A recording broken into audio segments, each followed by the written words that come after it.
अवधूत चिंतन श्री गुरुदेव दत्त. माझ्या सर्व साधक बंधू भगिनींनो, आपण सद्गुरू मामासाहेब देशपांडे लिखित श्री गुरुकृपेनंतरही अभ्यासाची आवश्यकता हे पुस्तक वाचनात घेतले आहे. काल येण्याचे अभ्यासाचे योगू हे पाहिलं. आज जाणता दाविता विरळा एक हे पाहूया. आता औटपिटीचा मार्ग एक बाई, निशिदिनी पायी शोध करा. औटहाट प्रमाण सत्य की हे जाण, त्यातील जे स्थान ऐके एक.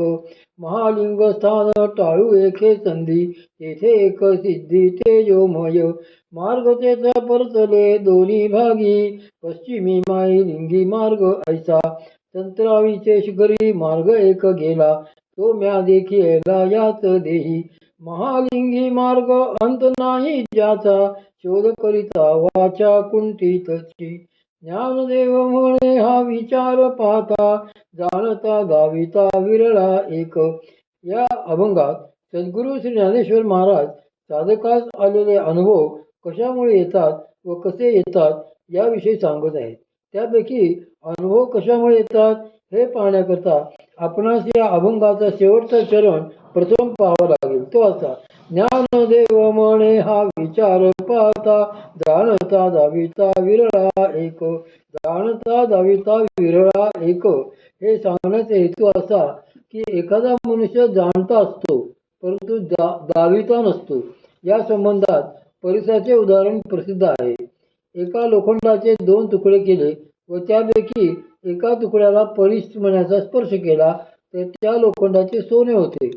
परंतु जो लोखंडाचा तुकडा सोन्याचा झाला तो तुकडा जर म्हणू लागला की माझ्याकडे उरलेला जो तुकडा अद्याप लोखंडाचाच राहिला आहे त्याला मी सोन्याचा करतो असे म्हणून त्या सोन्याच्या तुकड्याने त्या लोखंडाच्या तुकड्यावर पुन्हा पुन्हा कितीही वेळा स्पर्श केला तरी तो दुसरा तुकडा सोन्याचा न होता लोखंडाचाच राहील. कारण तो सोन्याचा तुकडा जाणता म्हणजे ज्ञाता झाला तरी दाविता होऊ शकलेला नसतो.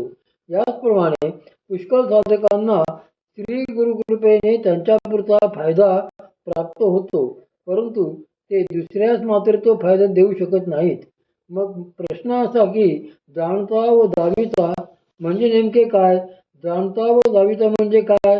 तर श्री संत तुकाराम महाराज आपल्या एका अभंगात म्हणतात की सांगितली खोळमाळिकेची, म्हणजे त्यांच्या सद्गुरूंनी त्यांना परंपरेची खूण सांगितली. राघव चैतन्य केशव चैतन्य सांगितली खोळमाळिकेची. सांगितली खोळमाळिकेची म्हणजे परंपरेने आलेले ज्ञान अधिक शक्ती म्हणजे शक्तीसहित ज्ञान मिळाल्यावरच तो साधक परंपरा मिळवू शकतो. शिवाय ते स्वतः आपले नावही सांगतात. बाबाजी आपुले सांगितले नाम, मंत्र दिला राम कृष्ण हरी. म्हणजे परंपरागत जे नाम चालत आले ते मला शक्तीसहित लाभले आणि म्हणूनच मला त्याचा उपयोग झाला व मी परंपरा टिकवू शकलो. शरीरात पुष्कळ नाड्या आहेत परंतु त्यात मुख्य अशा 3 आहेत.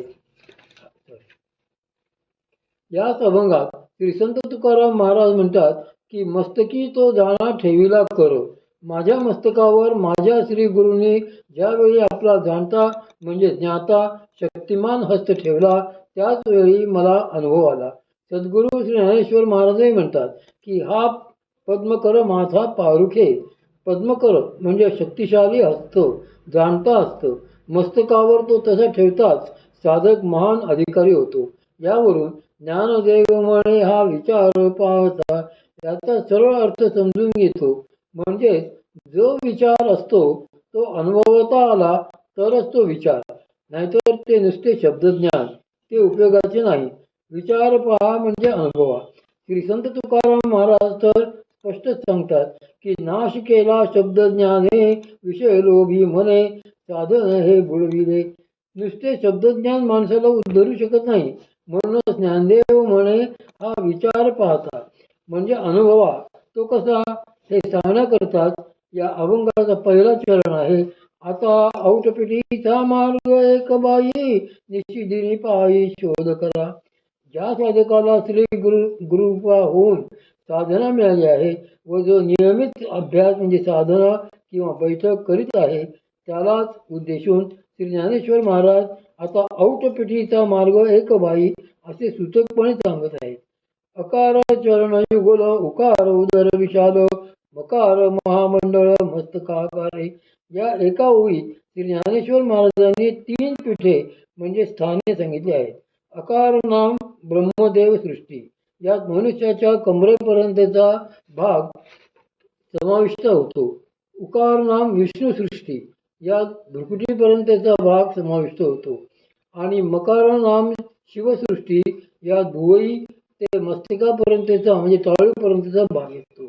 या पुढच्या ओळीत ते सांगतात हे तिने एक जोडले ते शब्द ब्रह्म कवळले ते या असली गुरुकृपा नमिले आदी बीज.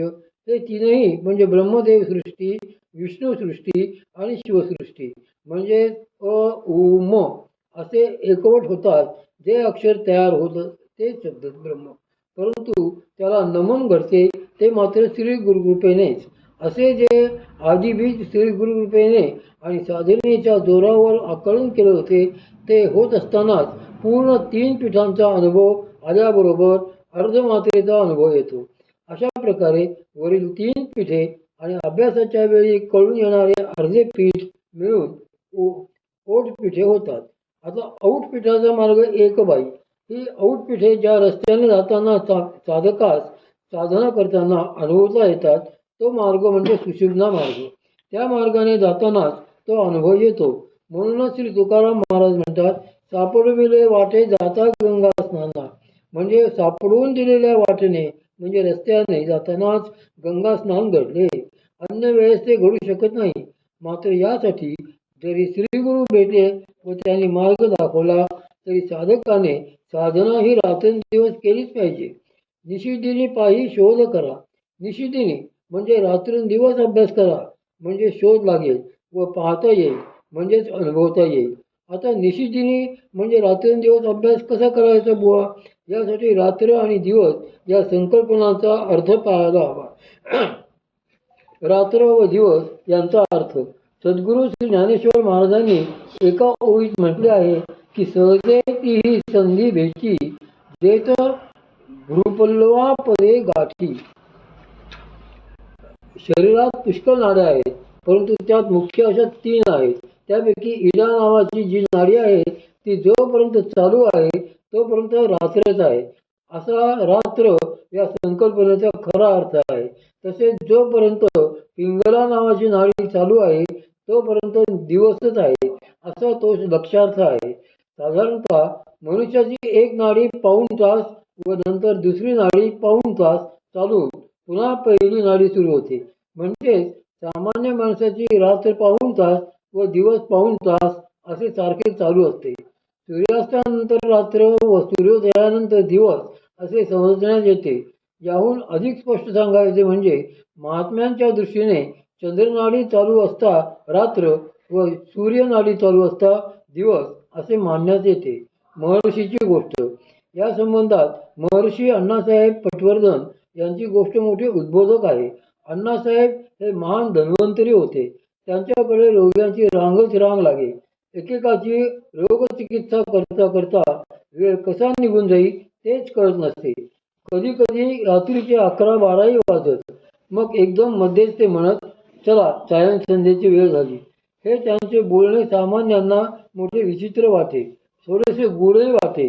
परंतु वस्तुस्थिती अशी होती की त्यांचे बोलणे खरे आणि पूर्ण अनुभवाचे होते. कारण त्यांची पिंगला नाडी म्हणजे सूर्यनाडी त्यावेळी बदलून इडा नाडी म्हणजे चंद्रनाडी चालू व्हायची.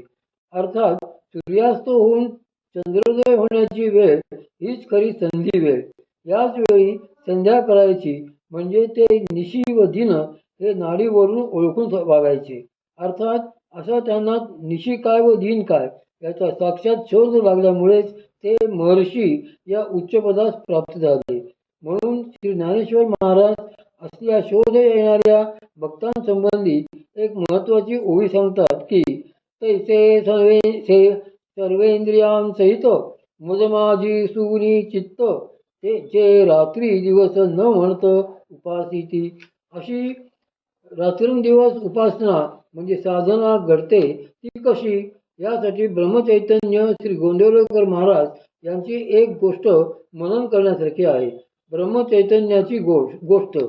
ब्रह्मचैतन्य श्री गोंदवलेकर महाराजांना एकदा काही नरसिंह चिंतामण केळकर यांनी विचारले की महाराज, आपण इतरांना नाम घ्या असा आग्रह करता व आपण मात्र ते घेत नाही असे दिसून येते, तरी याचा काही गूढ अर्थ आहे का? यावर श्री महाराजांनी केळकरांना आपल्या डोक्याला त्यांचा कान लावायला सांगितले. त्याप्रमाणे केळकरांनी महाराजांच्या डोक्यास आपला कान लावला. तो त्यांना तेथून राम नाम ऐकू आले. मग महाराज म्हणाले, आता तुम्ही माझ्या पायाच्या बोटाला कान लावा. त्यावर केळकरांनी त्यांच्या पायाच्या बोटाला कान लावला तर तो तेथूनही नाम ऐकू येऊ लागले. त्यावर ते साहित्य सम्राट अक्षरशः सर्द झाले व त्यांनी महाराजांच्या चरणांवर विनम्रपणे मस्तक ठेवले. जे रात्री दिवस न म्हणत उपासिती. अशी साधकाची अवस्था होण्यासाठी श्री ज्ञानेश्वर महाराज वरच्या अभंगाच्या दुसऱ्या चरणात सांगतात की औट हाट प्रमाण सत्य की हे जाण त्यातील जे स्थान ऐके एक. प्रत्येकाचा देह ज्याच्या त्याच्या हाताने मापला असता 3.5 म्हणजे औट हातच असतो, हे सत्यच आहे. या देहातच औट पिठे आहेत व यातच एक स्थान असे आहे की ज्या ठिकाणी परमेश्वराचे वास्तव्य असते त्या स्थानाचा शोध करावेच आहे. म्हणूनच निशिदिनी पायी शोध करा असे ते सांगत आहेत. परमेश्वराचे स्थान. आता हे स्थान कुठे आहे असे विचाराल तर त्याचा खुलासा श्री ज्ञानेश्वर महाराजांनी लागलीच पुढच्या चरणात केलेला आहे. महालिंग स्थान टाळू एके संधी तेथे एक सिद्धीचे जोमय. या चरणांचा ऐतरेय ऋषींनी ऐतरेय उपनिषदात उत्तम उल्लेख केला आहे. स एतमेव सीमानं विदार्यतया द्वारा प्रामद्यत शैषा विद्युतिर्नाम द्वास्त देत ज्ञानंदनम. सृष्टी उत्पन्न होण्यापूर्वी एका आत्मतत्वापासून दुसरे काहीच नव्हते. जे काही होते ते शुद्ध, सत्य, ज्ञानमय किंवा आनंदमय असे एक जिन्सी ब्रह्मतत्वच होते. त्या ब्रह्माला जगत उत्पन्न करण्याची इच्छा झाली. त्याने त्रैलोक्य उत्पन्न केले. त्या त्रैलोक्याची व्यवस्था राखण्यासाठी देवता निर्माण केल्या. या देवता व त्यांची स्थाने उत्पन्न झाल्यावर त्या आपापल्या स्थानांवरून पिंड ब्रह्मांडाची कार्य करू लागल्या. पण त्यांना एका विशिष्ट स्थानाची व अन्नाची अपेक्षा उत्पन्न झाली. त्यावर परमेश्वराने नरदेह निर्माण केला. या नरदेहात सर्व देवदेवता प्रविष्ट झाल्या. आता त्यांना विशिष्ट स्थाने मिळाली होती. त्यानंतर परमेश्वराने त्यांच्या अन्नाचीही ताजवीज केली. एवढे झाले, सर्व सुरळीत चालू लागले तरी परमेश्वराला आपल्या सृष्टीचे कार्य पूर्ण झाले असे वाटले नाही. मनुष्य प्राण्याचे सर्व व्यवहार सुरू झाले तरी ते पाशभिवृत्तीच्या स्वरूपाचे होते. नरदेहाची रचना लोकोत्तर होती तरी खरी, पण त्यात एकच उणीव राहिली ती होती आणि ती म्हणजे ज्ञानशक्तीची. मंत्रात म्हटले आहे की तेच हे आनंदस्थान, तेच हे आनंदस्थान. नंतर त्या परमेश्वराने विचार केला की मी कोण.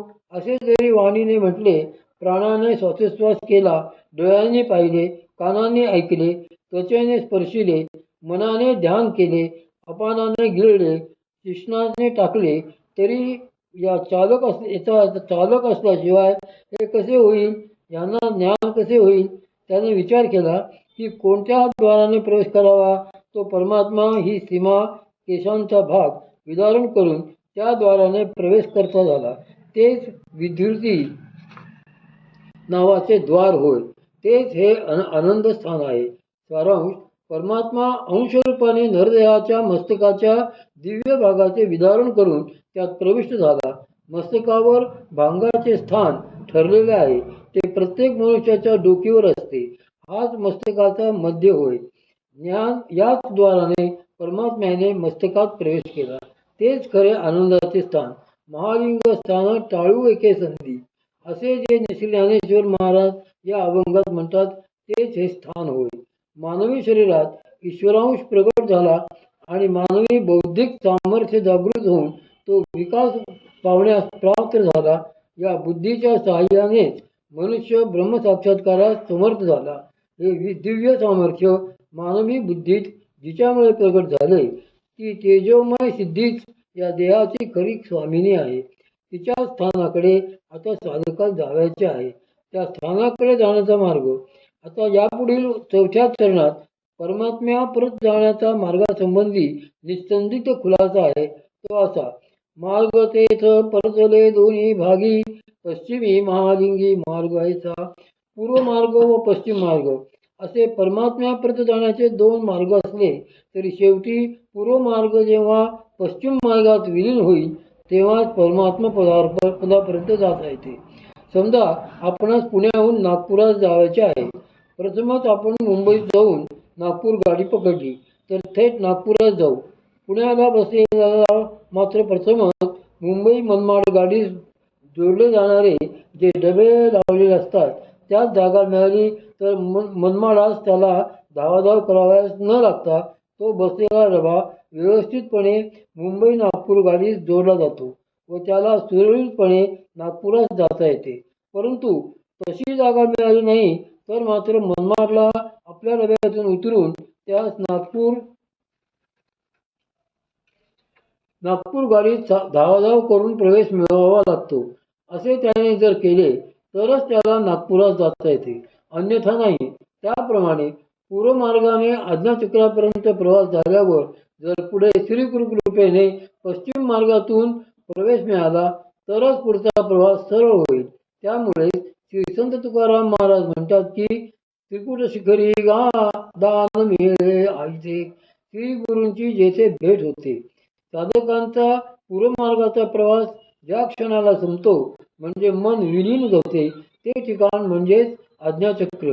भगवत पूज्यपाद आद्य शंकराचार्यही निसंगपणे सांगतात की मनोपी भ्रूमध्ये मनाची भरारी अशा चक्राच्या वर जाऊ शकत नाही. येथेच कर्मसाम्यता होते व तेथेच सद्गुरूंची गाठ पडते. मग श्री गुरु आपैसा भेटेची गा असे श्री ज्ञानेश्वर महाराज म्हणतात. अशा कर्मसाम्य दशेच्या वेळी श्री गुरूंची भेट होत व तेच पुढील मार्ग म्हणजे पश्चिम मार्ग दाखवून देतात. त्यामुळे पुढील प्रवास सुखकर होतो आणि याला श्री तुकाराम महाराज दान मिळे ऐते असे म्हणतात. आणि या पश्चिम मार्गाने जाताच महालिंगाचे दर्शन होते. 17वीचे शिखरी मार्ग एक गेला तो म्या देखिवेला याच देई. 17वीचे शिखरी म्हणजे त्रिकुट शिखरी सुषुम्नेचे द्वार ज्यावेळी मोकळे होईल त्याच वेळी जीव त्या द्वाराने शेवटपर्यंत म्हणजे परमातत्वापर्यंत जाऊ शकेल. असा जो सुषुम्नेचा मार्ग तो अतिशय सुलभ आणि एकमेव असा आहे. मात्र त्या मार्गात जाण्याकरता श्री गुरूंची कृपा पाहिजे. श्री गुरुच आपल्या परंपरागत ज्ञानाच्या व सामर्थ्याच्या जोरावर भक्तास किंवा साधकास सहज वर नेऊ शकतात. हा मार्ग मी पाहिला आणि तोही याच देही असे माऊली या चरणात तो म्या देखेला याच देही असे स्वच्छ सांगत आहेत. या मार्गाचे वर्णन तर त्यांनी फारच भारीचे केलेले आहे. मार्ग स्वच्छ दिसतो. हा मार्ग जे देखिजे ते तान भूक विसरीजे. भाग्यवशात एखाद्या मनुष्याला हा मार्ग श्री गुरुकृपेने जर आढळला तर तहान आणि भूक यांचा त्याला विसर पडतो. इतके या मार्गाचे महत्त्व आहे. आमच्या मातोश्री सांगायच्या की एखाद्या माणसाला चांगले 7 दिवस अन्न व पाण्याशिवाय तसेच झोपेशिवाय ठेवले आणि 8व्या दिवशी एका खोलीत उत्तम पक्वानाचे ताट व एक मृदू मुलायम बिछाना ठेवून त्याला सोडले तर तो प्रथम बिछाण्यावर झोपेल आणि जागा झाल्यावर मिष्टान्नाचा आस्वाद घेईल. त्याप्रमाणे एखाद्यास हा मार्ग मिळाला तर प्रथम तो त्याचा आनंद घेईल आणि त्यामुळे तहान भूक विसरेल. अशा रीतीने याच देहात मार्ग पाहिला व त्याच मार्गाने गेले म्हणजे महालिंगाचे दर्शन होते. महालिंगी मार्ग अंत नाही ज्याचा शोध करिता वाचा कुंठितची. असा हा महालिंगाकडे जाण्याचा जो मार्ग आहे त्यास ना अंत ना पार. त्याच्या शब्दाने जर आपण शोध करू लागलो तर वाचा कुंठितच होणार. म्हणून मोठमोठे पंडित वाचेने जे पुष्कळ शब्दज्ञान सांगतात ते ज्ञान त्या पदापर्यंत पोहोचू शकत नाही. कारण शब्दाने जाणण्याचे पोचण्याचे ते स्थान नसून साधन करूनच साध्य होणारे किंवा अनुभवण्याचे आहे. एवढ्यासाठी माऊली आपल्या हरिपाठात म्हणतात की अनंत वाचाळ बरळती बरळ त्या कैसेनी दयाळ पावे हरी. हरी दयाळू आहे परंतु वाचाळांना प्राप्त होणार नाही. म्हणून सातती बोलावे नव्हे हे शास्त्र असे माऊली म्हणतात. आणि या अभंगाच्या शेवटच्या चरणात हा विचार पाहता असे जे सांगतात